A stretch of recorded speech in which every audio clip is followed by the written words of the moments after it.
Vous allez tous bien. Je vous remercie d'être là un dimanche matin en vacances à 9h.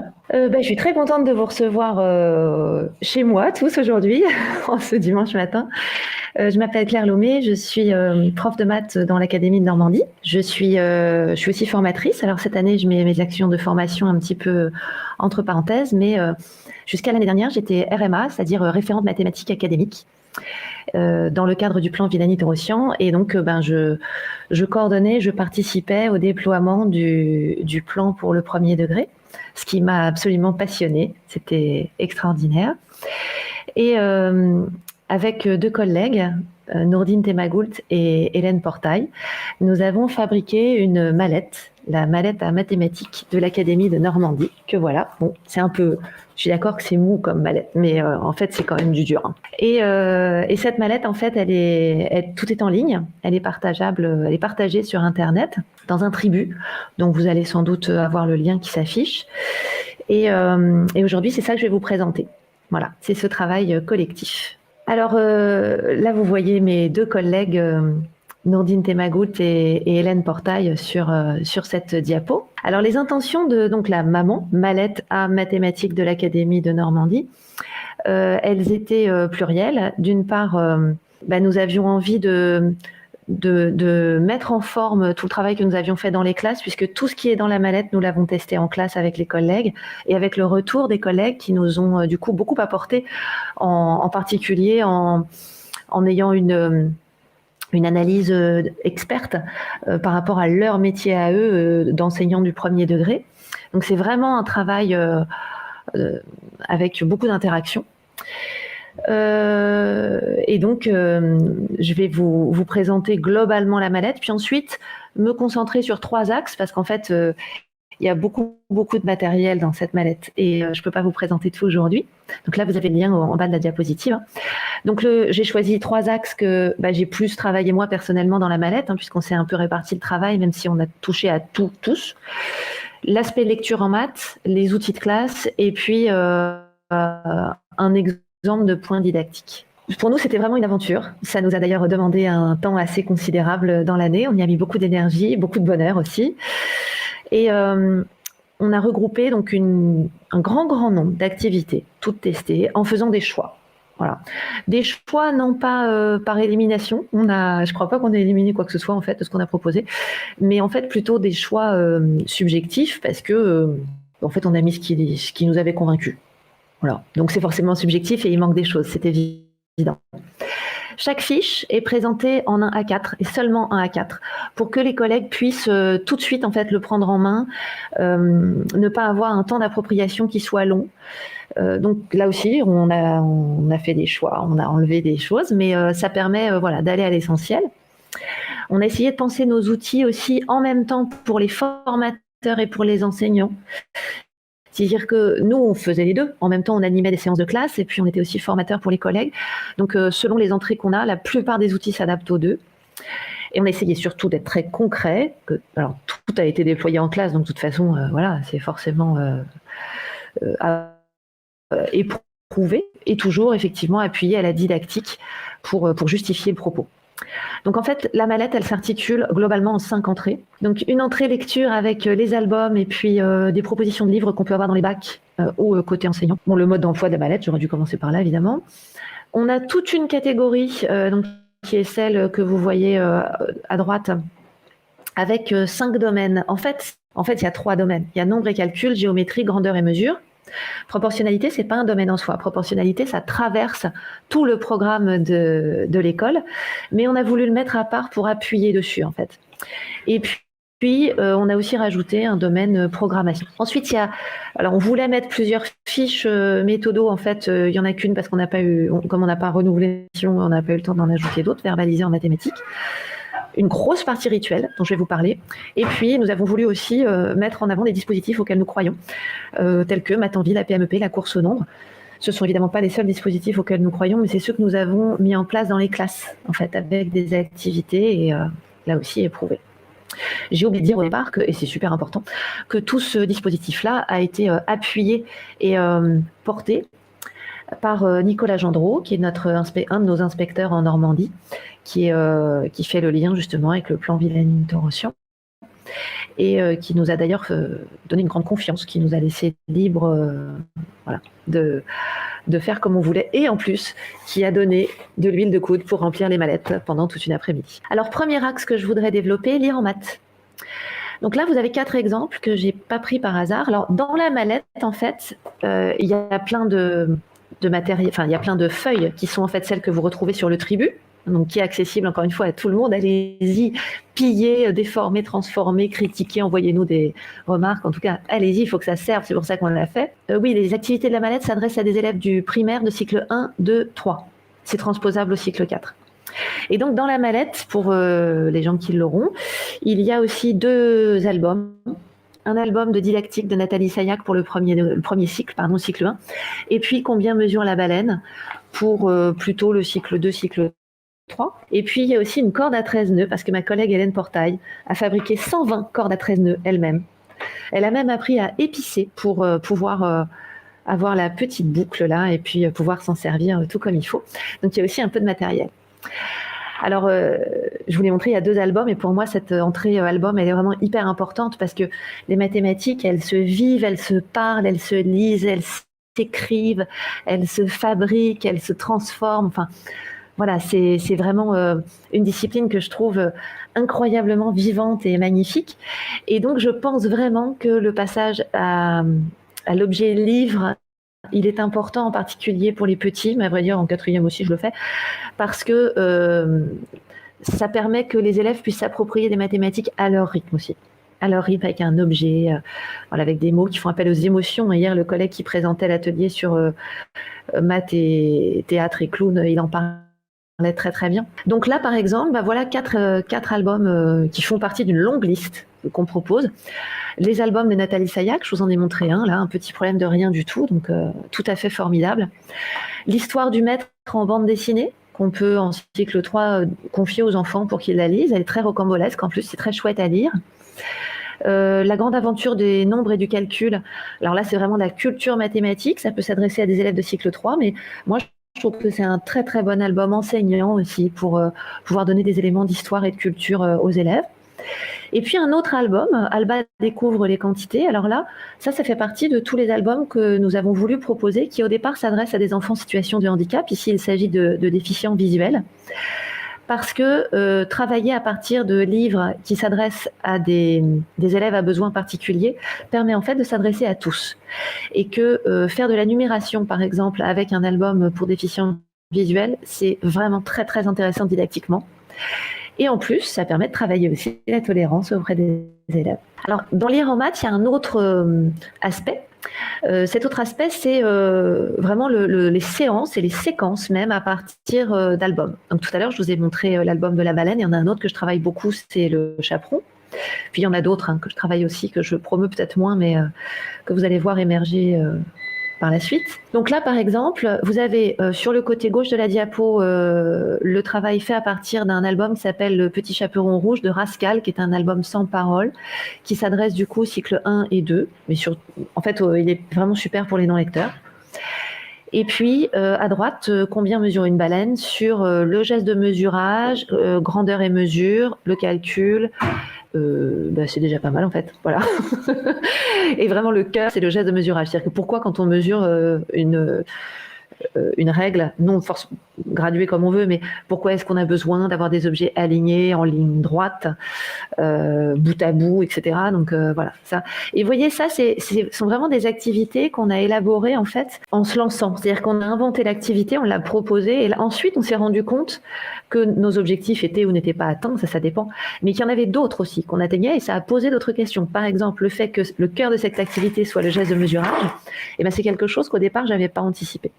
Et c'est grâce aux collègues qui nous ont donné leur confiance et qui nous ont permis de tester tout ça en classe. Deuxième axe que je voulais vous présenter, les rituels. Alors là, il y en a plein dans la mallette. Je vous ai mis ici plusieurs exemples. Donc là, c'est l'exemple sur le calcul. Après, je vais vous en montrer d'autres. Donc ça se présente avec plein de feuilles. Je vais vous montrer à quoi ça ressemble. Dans la mallette physique, on a l'exemplaire rituel. Et donc dedans, vous avez voilà, plein de feuilles de rituels. Et tout ça se retrouve évidemment sur le Tribu. Ça s'adresse à tous les niveaux, à tous les cycles. Là, par exemple, vous voyez qu'on va des constellations au doigt, à du calcul automatisé avec +9, -9, +19, -19, etc. Oui, Christian, tu as raison, je n'ai pas dit tout à l'heure que c'est ça que je cherchais. C'était la modélisation, tout à fait, d'autant qu'on passe de la baleine, vraiment baleine, à un rectangle au bout d'un moment, puis ensuite à un segment. Donc, c'est tout à fait la bascule représentée, modélisée. Merci, Christian. Donc là, vous avez tout le calcul automatisé. Vous avez aussi de l'arithmétique avec diviseur et multiple. Vous avez tout ce qui est décomposition décimale, par exemple le 17 avec le 1 en bleu et le 7 en vert. Et on a mis aussi dans la mallette la même chose, mais en noir et blanc, juste pour que les enseignants puissent choisir ce qu'ils veulent. Par exemple, je montre l'étiquette 17 à un élève qui rentre dans la classe. Parce que moi, je le fais à l'entrée de classe. En fait, les élèves sont rangés et quand ils rentrent, ils répondent chacun à leurs questions. Mais ça peut se faire en classe aussi. Et donc, je vais demander quel est le chiffre des dizaines. Ou dans 146, je vais demander quel est le chiffre des centaines. Ou bien combien y a-t-il de centaines entières. Ou bien combien y a-t-il de centaines. Et je vais m'adapter à ça en fonction des élèves. 24 centaines et 13 dizaines, comment l'écrirais-tu en chiffres? Donc là, j'ai un autre élève qui a une ardoise et le gamin qui passe devant moi, il écrit sur l'ardoise. Enfin voilà, il y a plein de choses à faire. Je trouve ça très rigolo. Et en plus, ça permet vraiment de mettre tout de suite les élèves dans l'exercice mathématique. Pour moi, c'est un signal qui leur dit attention, c'est parti, on fait les maths. Alors, vous avez aussi des rituels en géométrie. Là, alors pareil, à chaque fois, c'est des petites étiquettes.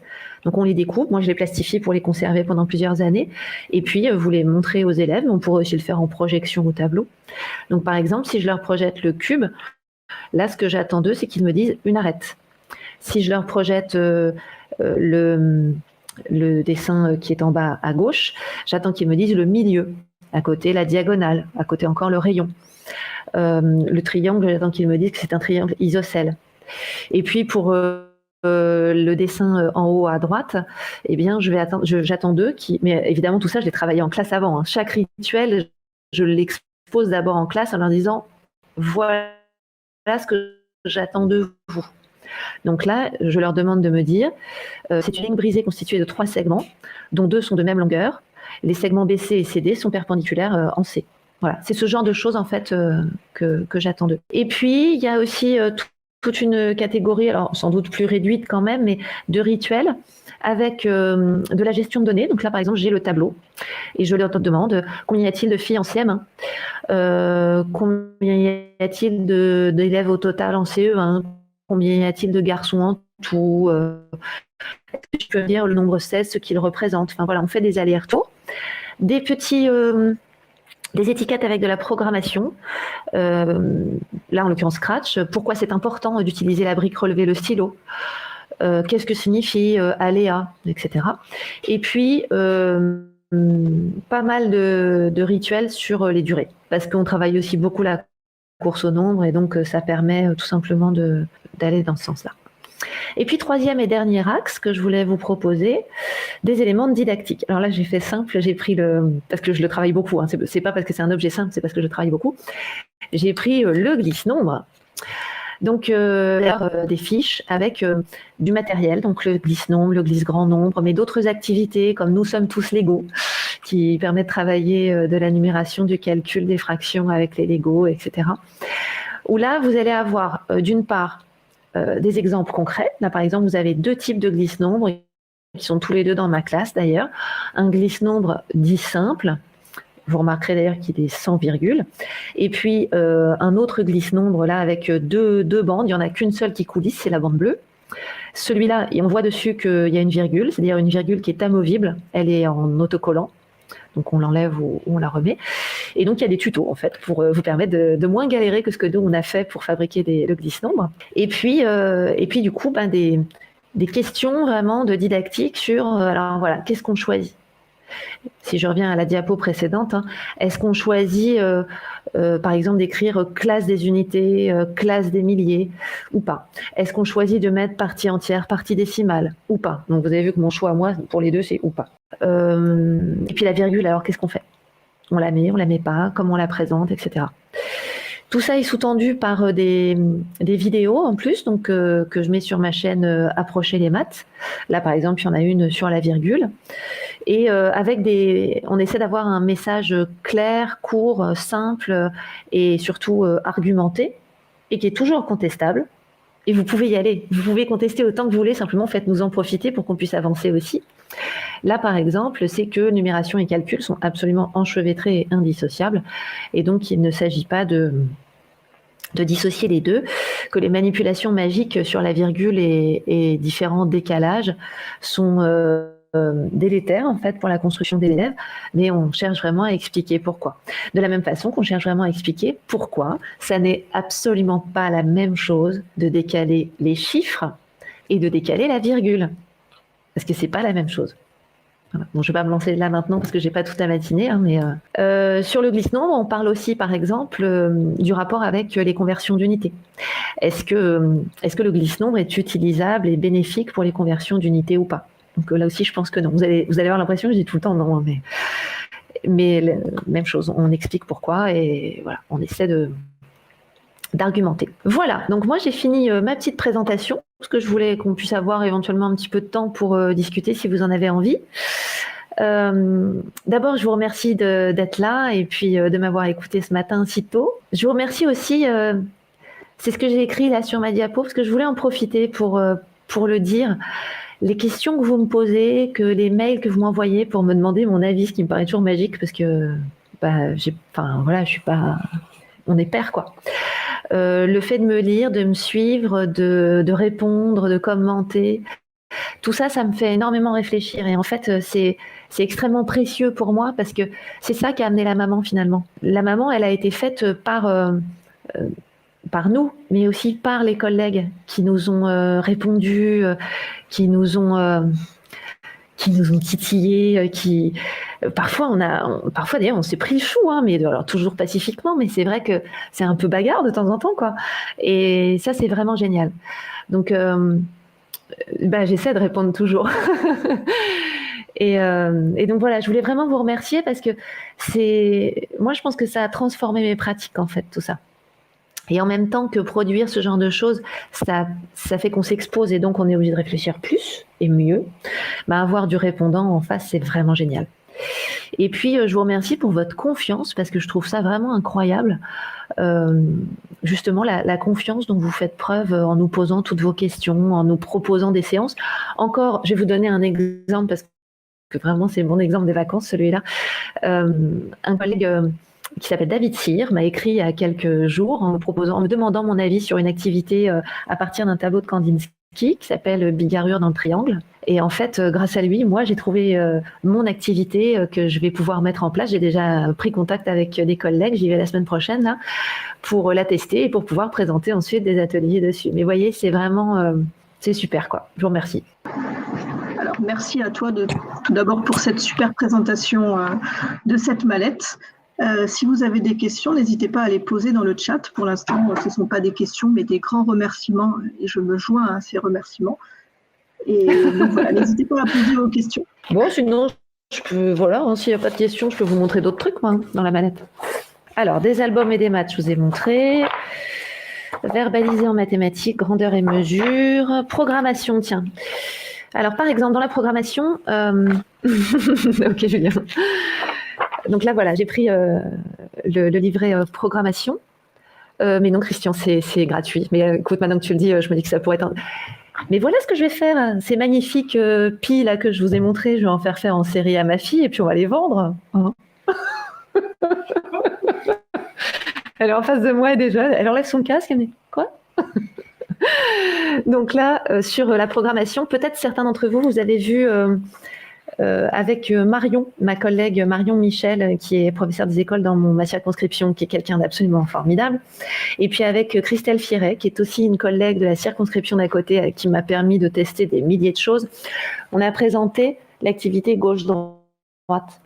Ça, par exemple, vous retrouvez absolument toutes nos sources, avec le coup de pouce. Tout ça, c'est justement dans la mallette.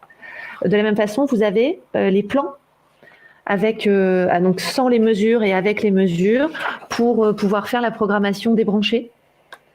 Vous avez même mis notre choix de petites fleurs, les programmes. Enfin, voilà, vous avez vraiment tout ce sur quoi on a travaillé. On parlait de l'affichage qu'on fait pour les enfants pour qu'ils sachent où aller. Tout ça, c'est dans la mallette. Et par exemple, il y a une activité que j'aime beaucoup.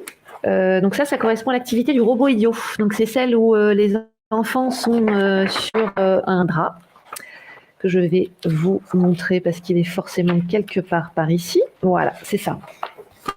Donc, ils sont sur un drap sur lequel il y a ça. Ils se placent au départ, ils ont des petits cartons dans la main. Les enfants de par deux suivent les flèches. Donc là, un enfant arrive là et l'autre arrive dans le même disque. Et ils comparent leurs petits cartons. Le but, c'est une activité assez connue, hein, c'est de comparer justement lequel est le plus grand, lequel est le plus petit. Alors, ça peut être des nombres, ça peut aussi être de l'ordre alphabétique, si on veut travailler le français, ça peut être de l'anglais avec mouse, etc. Là, par exemple, ils ont ces petits bonshommes. Ça, c'est vraiment génial à tester en classe. C'est génial parce que y a beaucoup d'enfants qui vont vous dire que ce bonhomme-là, il est plus petit que ce bonhomme-là. J'espère que vous voyez à peu près. Pourquoi ? Parce que en fait, celui-là, il arrive plus haut sur le carton. D'ailleurs, il suffirait que l'enfant retourne son carton, mais il le fait pas parce qu'il veut qu'il ait la tête en haut, mais pour qu'ils vous disent le contraire. Vous voyez, c'est des petites choses comme ça justement qui sont dans la mallette, qui peuvent en fait vous permettre de gagner un temps fou. Nous, on l'a fait pour ça. On l'a fait cette mallette d'abord pour réfléchir nous-mêmes, mais aussi pour justement vous permettre d'avoir plein de matériel sous la main sans avoir besoin de l'élaborer vous-même, sachant qu'on a réfléchi à tout un tas de détails, mais de détails qui nous semblent très très très importants parce qu'avant de vous proposer cette version-là, on s'est bien planté. Et donc ça nous a permis d'ajuster. Donc je vais répondre à la question de Jean-Yves. Bonjour Jean-Yves. Jean-Yves, tes activités sont tellement magnifiques, je ne te remercierai jamais assez. L'activité gauche-droite, alors je l'ai proposée en petite section, moyenne section, grande section, CP, CE1, CE2. Je l'ai faite avec les Ulysses et je l'ai faite avec une classe de CM2. Mais alors là, du coup, on leur avait proposé la version qui tape un peu comme ça. Je ne sais pas si vous voyez là. Bon, là, ça tape plus parce que vous voyez que comme il y a des intersections, il faut pouvoir se fier aux flèches. Et ensuite, ça nous avait amené vers de la programmation sur Scratch Junior et ensuite avec des abeilles. Enfin, ouais, je me souviens plus comment ça s'appelle. Des bibottes, voilà. Alors, je vais te couper parce que nous arrivons au bout je m'arrête parce qu'il est 29. De l'intervention. Voilà. Voilà. Et là, nous allons écouter du coup Fabrice Destruo qui va nous parler d'un problème qui est donné dans un concours de lycéens et comment est-ce que ça peut permettre de faire de la diffusion des mathématiques du primaire jusqu'au post-bac. Voilà. Fabrice, dans 1 ou 2 minutes, arrive. Merci beaucoup, Claire. Merci à tous.